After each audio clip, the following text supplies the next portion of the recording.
সুপ্রিয় শিক্ষার্থীরা, আজকের অনলাইন ক্লাসে বালাবিদ উচ্চ বিদ্যালয়ের পক্ষ থেকে আমি মোহাম্মদ নজরুল ইসলাম তোমাদের সবাইকে জানাচ্ছি স্বাগত। আশা করি তোমরা সবাই ভালো আছো, সুস্থ আছো। তোমরা জানো আমরা অষ্টম শ্রেণীর গত ক্লাসে আমি সমন্বয় ও নিঃসরণের 4 ও 5 পার্ট নিয়ে আলোচনা করেছিলাম। সেখানে আলোচনা বিষয় ছিল সমন্বয় স্নায়ুতন্ত্র কি,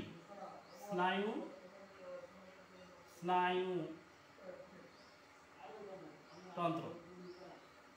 এই স্নায়ুতন্ত্রের কাকে বলে? স্নায়ুতন্ত্রের মধ্যে ছিল নিউরন,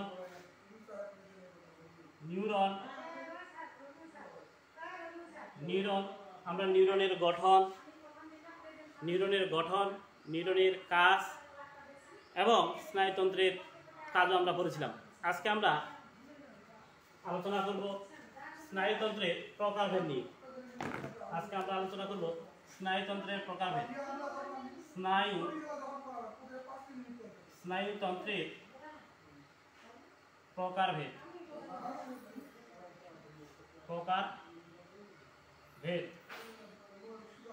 স্নায়ুতন্ত্রকে মূলত 3 ভাগে ভাগ করা যায়, 3 প্রকার।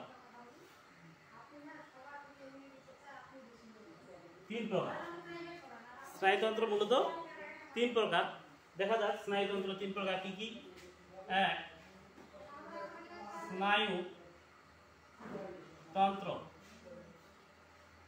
স্নায়ুতন্ত্র 3 ভাগে বিভক্ত। 1 নম্বরে কেন্দ্রীয় স্নায়ুতন্ত্র। আমরা নিউরনে ব্যাখ্যা দিতে গিয়ে কেন্দ্রীয় স্নায়ু সম্পর্কে আলোচনা করেছিলাম। এখন দেখো কেন্দ্রীয় স্নায়ুতন্ত্র। কেন্দ্রীয় স্নায়ুতন্ত্র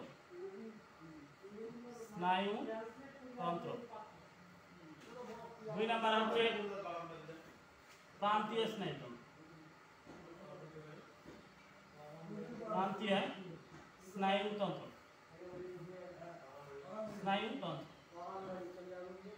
3 নম্বরে হচ্ছে স্বয়ংক্রিয় স্নায়ুতন্ত্র।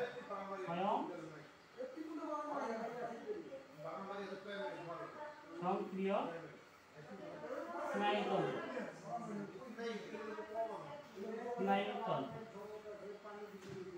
আচ্ছা দেখো, আমরা এখানে 3 প্রকার স্নায়ুতন্ত্র কথা উল্লেখ করছি। স্নায়ুতন্ত্র তাহলে হচ্ছে কয় প্রকার? 3 প্রকার। 1 হচ্ছে কেন্দ্রীয় স্নায়ুতন্ত্র, 2 হচ্ছে প্রান্তীয় স্নায়ুতন্ত্র, 3 হচ্ছে স্বয়ংক্রিয় স্নায়ুতন্ত্র। আমরা ক্লাস 8-এ শুধুমাত্র কেন্দ্রীয় স্নায়ুতন্ত্র নিয়ে আলোচনা করব।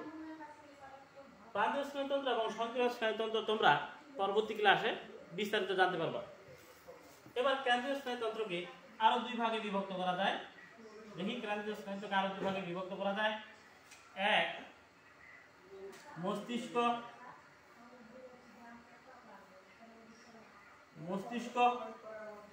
2 নাম্বার হচ্ছে মেরুরজ্জ।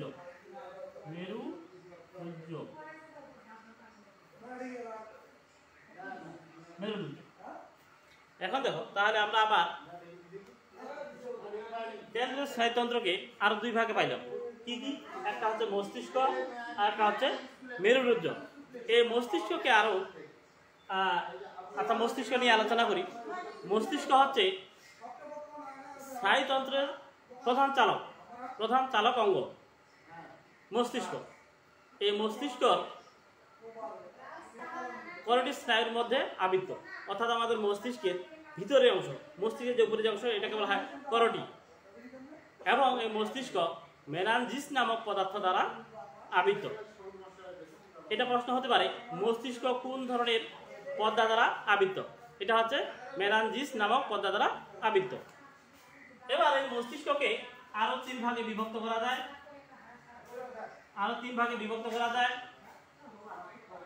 1 গুরু মস্তিষ্ক।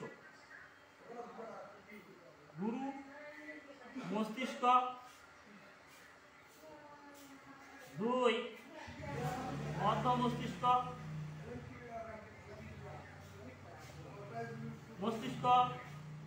3 লঘু বা প্রসাদ মস্তিষ্ক। প্রস্রাব বা লঘু মস্তিষ্ক। বুঝতে পারছো তোমরা? তাহলে আমরা কি পাইলাম? স্নায়ুতন্ত্রের একটা অংশ হচ্ছে কেন্দ্রীয় স্নায়ুতন্ত্র। এই কেন্দ্রীয় স্নায়ুতন্ত্রকে আবার বিভাগে বিভক্ত করা যায়। একটা হচ্ছে মস্তিষ্ক আর একটা হচ্ছে মেরুরজ্জ। এই মস্তিষ্ককে আরো 3 ভাগে বিভক্ত করা যায়, অর্থাৎ মস্তিষ্কের এটাই 3টা অংশ বিভক্ত। এক হচ্ছে গুরু মস্তিষ্ক, মধ্য মস্তিষ্ক আর হচ্ছে প্রস্বাদ মস্তিষ্ক। এবার আসো আমরা একটু মস্তিষ্কের একটা চিত্র অঙ্কন করার চেষ্টা করি। মস্তিষ্কের চিত্র অঙ্কন করার চেষ্টা করি। তোমরা সবাই বাসায় এটা প্র্যাকটিস করবা।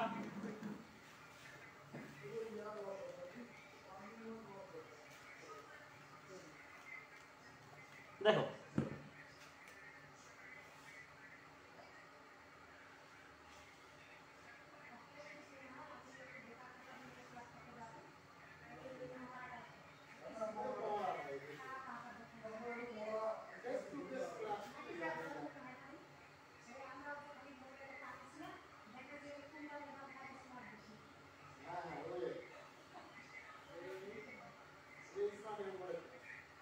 দেখো আমরা মস্তিষ্কের চিত্র অঙ্কন করতেছি।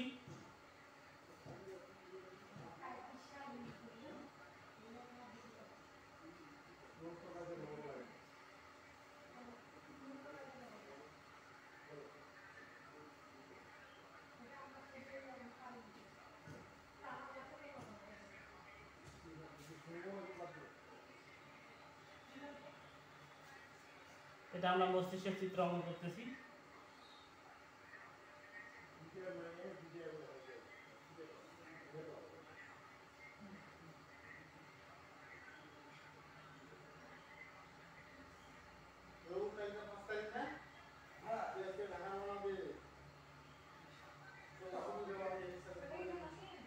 এটাকে মূলত কিন্তু মধ্য মস্তিষ্ক বলে।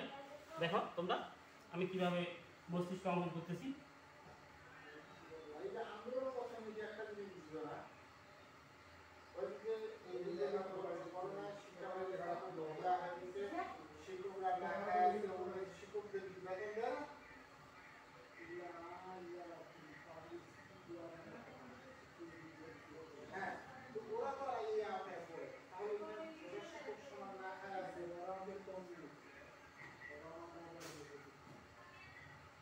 দেখো আমরা মস্তিষ্ক অঙ্কন করার চেষ্টা করতেছি। তোমরা অবশ্যই বাসায় এই মস্তিষ্ক চিত্র অঙ্কন করার চেষ্টা করো।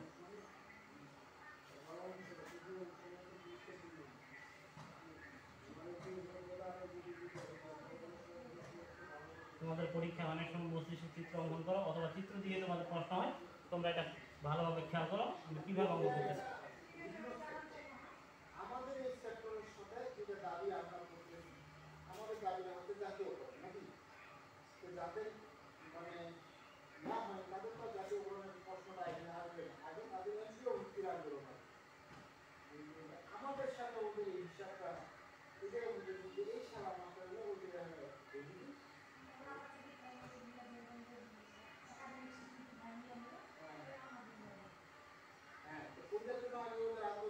দেখো আমি মস্তিষ্কের চিত্র অঙ্কন করতেছি। তোমরা অবশ্যই বাসায় এটা প্র্যাকটিস করবে সবাই।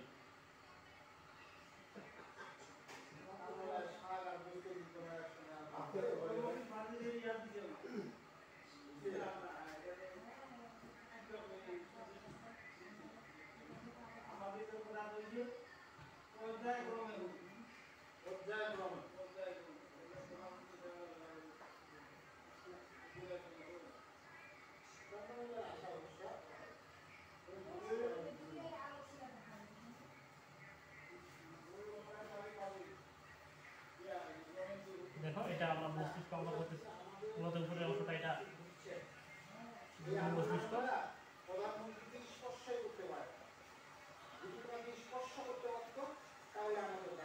এখন তোমরা নিশ্চয়ই চিত্রটা অঙ্কন দেখতেছো আমি কিভাবে অঙ্কন করতেছি। এটা তোমরা অবশ্যই বাসায় এটা প্র্যাকটিস করবা।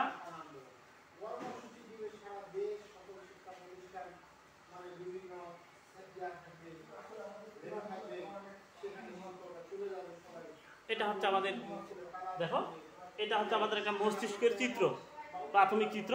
এই চিত্রটার একটা অংশ দেখো আমাদের আমরা যে কিছুক্ষণ আগে পড়ছিলাম যে মস্তিষ্ক 3 ভাগে বিভক্ত। একটা হচ্ছে গুরু মস্তিষ্ক, আরেকটা হচ্ছে মধ্য মস্তিষ্ক, আরেকটা অংশ হচ্ছে আমাদের পশ্চাৎ বা লঘু মস্তিষ্ক। আমরা দেখি গুরু মস্তিষ্ক, এই অংশটা হচ্ছে আমাদের গুরু মস্তিষ্ক। গুরু মস্তিষ্ক, গুরু মস্তিষ্ক, এইটা হচ্ছে আমাদের পশ্চাৎ মধ্য মস্তিষ্ক।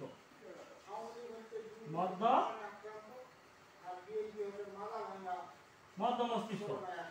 আর আমাদের এই জায়গায় যে অংশটা একটা দেখা যাচ্ছে, এই অংশটার নাম হচ্ছে সেরিবেলাম।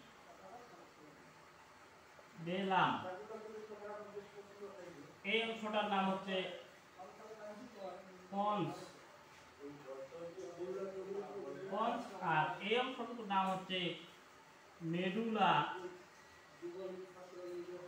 মেডুলা বা সুষুমা কাণ্ড। আর এই 3টা অংশ মিলে হচ্ছে পশ্চাৎ মস্তিষ্ক। পশ্চাৎ মস্তিষ্ক। প্রিয় শিক্ষার্থীরা, তোমরা খুব ভালোভাবে খেয়াল করে দেখো, আমরা এখানে মস্তিষ্কের এই অংশটা হচ্ছে গুরু মস্তিষ্ক। যেহেতু মস্তিষ্কের 3টি অংশে বিভক্ত, এইটা হচ্ছে গুরু মস্তিষ্ক, এটা হচ্ছে মধ্য মস্তিষ্ক। আর এই 3টা অংশ মিলে এখানে আমাদের একটা আছে সেরিবেলাম, একটা হচ্ছে সেরিবেলাম, আরেকটা অংশ হচ্ছে পলস, এবং নিচের অংশটা হচ্ছে মেডুলা বা সুষুমা কাণ্ড। এই 3টি অংশ মিলেই হচ্ছে পশ্চাৎ বা লঘু মস্তিষ্ক। আমাদের এই গুরু মস্তিষ্ক মস্তিষ্কের অর্থাৎ আমাদের এই মস্তিষ্কের 2টা অংশে বিভক্ত, অর্থাৎ ডান এবং বাম 2টি খণ্ডে বিভক্ত। এবং এই ডান এবং বাম খণ্ডগুলোকে প্রত্যেকটিকে আলাদা আলাদা ভাবে বলা হয় সেরিবেলাম হেমোস্ফিয়ার। এবং এই সেরিবেলাম হেমোস্ফিয়ার অন্যান্য প্রাণীর তুলনায় অধিকতর উন্নত হওয়ার কারণে মানুষ অন্যান্য প্রাণীর তুলনায় অনেক বুদ্ধিসম্পন্ন হয়ে থাকে এই গুরু মস্তিষ্কের এই 2টা অংশের কারণে। এই গুরু মস্তিষ্কের প্রধান কাজ হচ্ছে দর্শন করা, শ্রবণ করা, স্মৃতি সংরক্ষণ করা, জ্ঞান বৃদ্ধি করা, যাবতীয় কাজ এই গুরু মস্তিষ্ক করে থাকে। এবার হচ্ছে মধ্য মস্তিষ্ক। মধ্য মস্তিষ্ক হচ্ছে গুরু মস্তিষ্ক এবং পশ্চাৎ বা লঘু মস্তিষ্কের মধ্যবর্তী অংশটাকে বলা হয় মধ্য মস্তিষ্ক। এই মধ্য মস্তিষ্ক প্রধান 2টা কাজ করে থাকে। একটি কাজ হচ্ছে শ্রবণ করা, আরেকটা হচ্ছে তোমার দর্শন। অর্থাৎ বিশেষভাবে 2টি কাজ করে থাকে এই মধ্য মস্তিষ্ক, সেটা হচ্ছে শ্রবণ আর হচ্ছে দর্শন। এই 2টি কাজ করে থাকে মধ্য মস্তিষ্ক। এরপরে আসো 3য় অংশ বা 3 নাম্বার, যেটা হচ্ছে পশ্চাৎ মস্তিষ্ক। এই পশ্চাৎ মস্তিষ্ক হচ্ছে একটা হচ্ছে সেরিবেলাম, পন্স এবং মেডুলা। এই 3টি অংশ নিয়ে হচ্ছে পশ্চাৎ বা লঘু মস্তিষ্ক। এই লঘু মস্তিষ্কের প্রধান যে কাজটি, সেই কাজটি হচ্ছে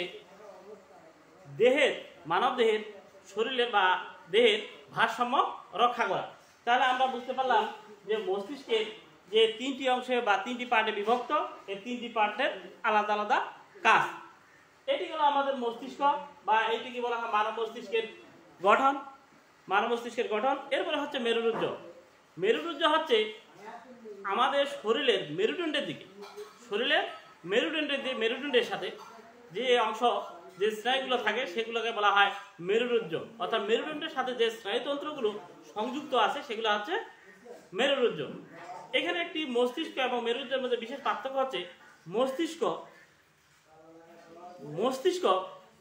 মস্তিষ্কের বাইরের দিকের পদার্থটা ধূসর রঙের এবং ভিতরের অংশটা হচ্ছে শ্বেত পদার্থ, যেটা গ্রেট ম্যাটার বলা হয়।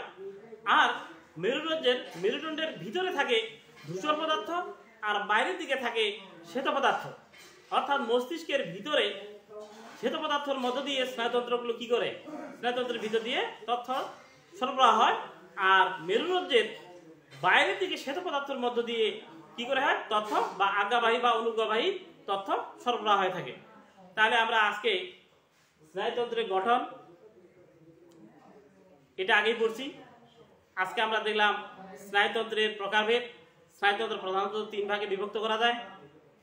একটা হচ্ছে কেন্দ্রীয় স্নায়ুতন্ত্র, 2 নাম্বার হচ্ছে প্রান্তীয় স্নায়ুতন্ত্র, 3 নাম্বার হচ্ছে সক্রিয় স্নায়ুতন্ত্র। এই কেন্দ্রীয় স্নায়ুতন্ত্রকে আরো 2 ভাগে বিভক্ত করা হয়। এক হচ্ছে মস্তিষ্ক, 2 হচ্ছে মেরুরজ্জ। এই মস্তিষ্ককে আরো কি কয় ভাগে ভাগ করা যায়? 3 ভাগে ভাগ করা যায়। আমরা দেখলাম গুরু মস্তিষ্ক, মধ্য মস্তিষ্ক, পশ্চাৎ বা লঘু মস্তিষ্ক। এবং আমরা এই 3টি মস্তিষ্কের 3 অংশের কাজ এবং গঠন আমরা চিত্রে তোমাদেরকে দেখালাম। তোমরা অবশ্যই বাসায় এটাকে চেষ্টা করবে অঙ্কন করার। এরপরে আমরা মেরুরজ্জ দেখলাম। তোমাদের সবাইকে ধন্যবাদ জানিয়ে আজকের ক্লাস এখানে শেষ করছি। পরবর্তী ক্লাস দেখার আমন্ত্রণ রইল।